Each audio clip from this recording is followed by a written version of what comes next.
Good evening friends. இந்த 3 சோளத்தையும் வாங்கி 3 நாள் 4 நாள் ஆகுதுங்க. இது நாட்டு சோளம்னு சொல்லிட்டு ஒருத்தவங்க வித்துட்டு இருந்தாங்க.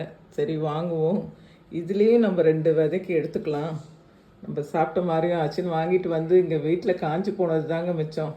மேலே இருந்த தோலை எடுத்துட்டேன். இப்போ இந்த தோல் எதுக்கு வச்சுருக்கேன்னா, நம்ம வேக வைக்கும்போது இந்த தோலையும் போடணும்.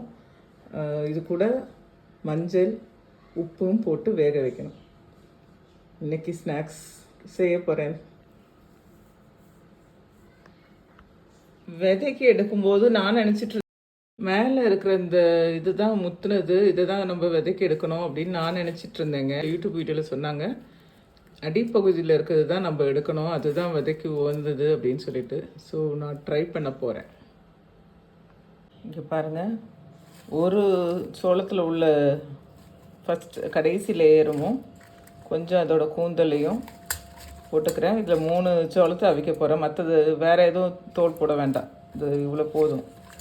சும்மா ஒரு சாஸ்திரத்துக்கு 2 போட்டால் போதும். இப்போ இதில் மஞ்சளும் உப்பும் கலந்து வேக வைக்க போகிறேன். இப்போ 3 இதையும் போட போகிறேன். இதையும் உரித்து போட போகிறேன்.